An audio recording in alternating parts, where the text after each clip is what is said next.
A girl meets a strange young man who turns out to have temporary memory loss. Because of his condition, he later discovers he has a malignant brain tumor and not much time left to live with this girl. You're watching CineDigest, and don't forget the strong like and subscribe. Charlotte works as a waitress at a restaurant alongside her roommate and best friend, Helen.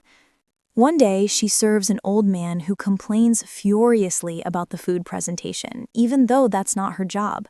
But she stays calm because that's part of her tough work life. Then another woman calls her over, and when Charlotte goes, she realizes it's her mother, who disguised herself just to check on her at work. When the manager sees them, he scolds Charlotte for sitting with a customer, but she tells him it's her mom, just a controlling one.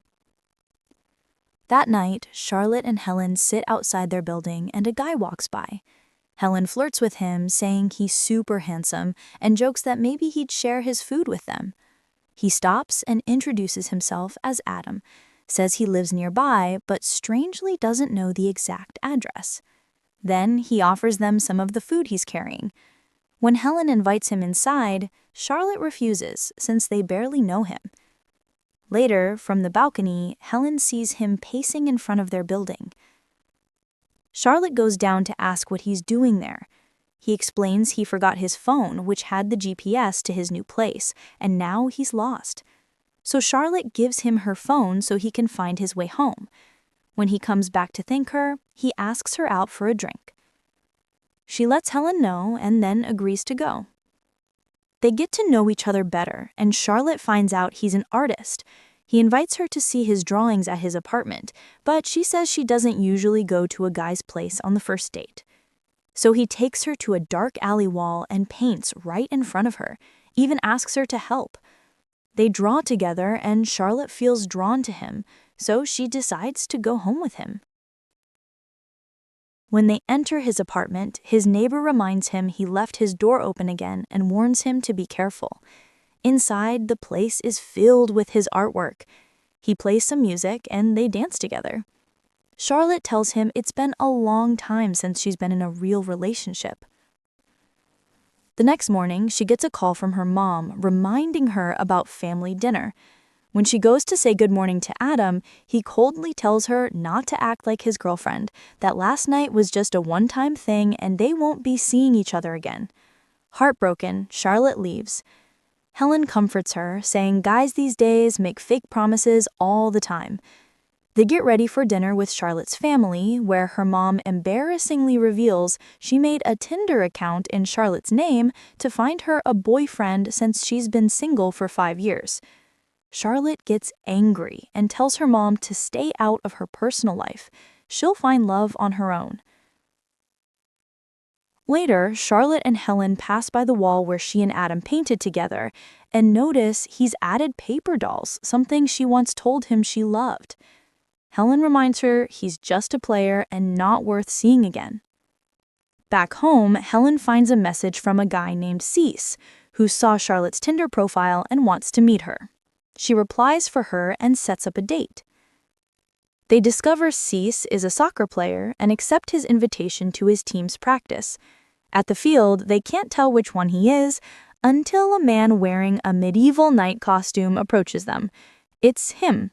He explains he wears it as a lucky charm for the team, introduces his friend Rudy, and says he found Charlotte beautiful and wanted to meet her. They all hang out and play on the field until late. The next morning, Charlotte learns Helen spent the night at Rudy's place and plans to move in with him. At work, she also finds out Helen quit her job and her brother will be moving into their apartment on family orders. Charlotte feels abandoned, but Helen reassures her they'll always stay close and hugs her. After a long day, Charlotte is surprised when Adam's neighbor shows up at the restaurant. She gives her a letter Adam left behind before his surgery and explains that he has a brain tumor affecting his memory, that he's currently in the hospital and Charlotte should go see him. She rushes to the hospital and reads the letter, realizing he truly loved her, that their night together wasn't meaningless. He writes that if he had more time, he would have spent it with her. She sits by his bed as he wakes up from surgery and asks him why he hid his illness. He tells her he didn't want her pity because there's a big difference between sympathy and love. After reconciling, the chemotherapy exhausts him. A nurse comes in to give him sedatives and asks Charlotte to step outside. That night, she falls asleep beside him in the chair.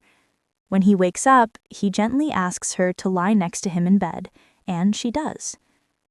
The next morning, Helen arrives to visit them at the hospital.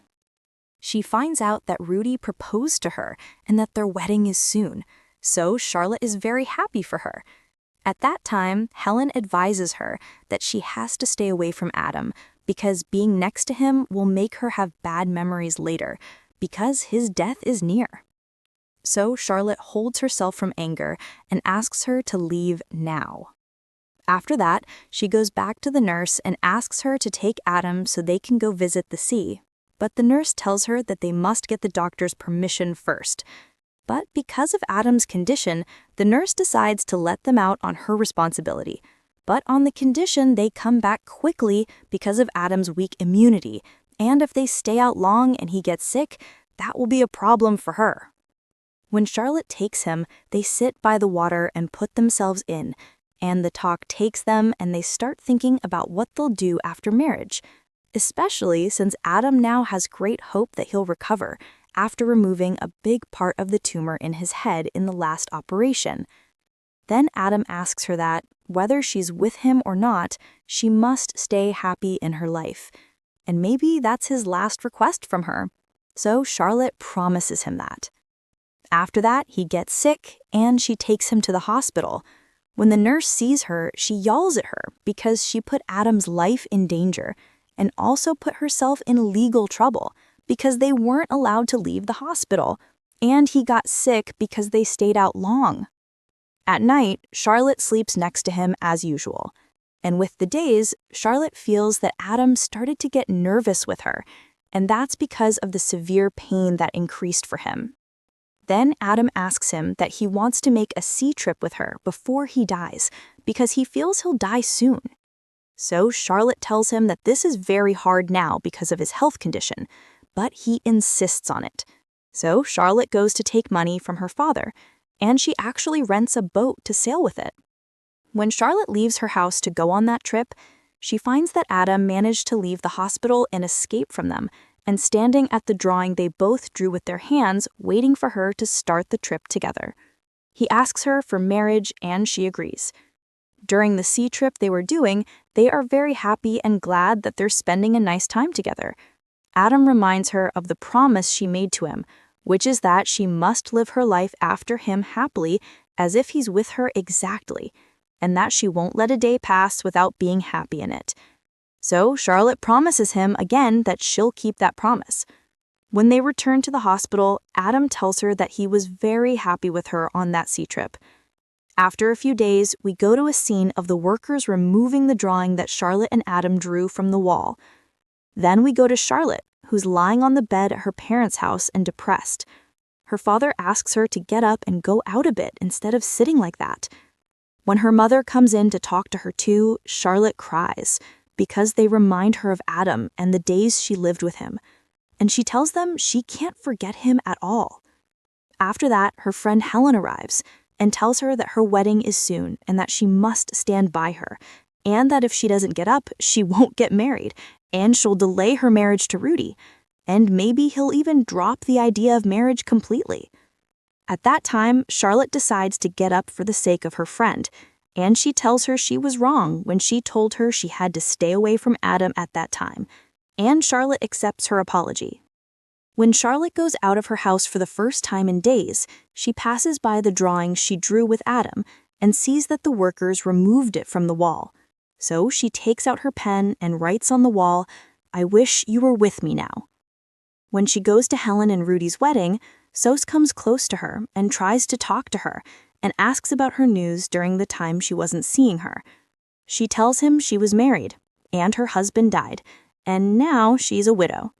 When the music plays, Charlotte starts dancing happily, and she remembers Adam's words in her ears and the promise she made to him that she'll stay happy whether he's with her or not. And here our movie ends. And don't forget like, share, and subscribe. CineDigest so you get all that's new.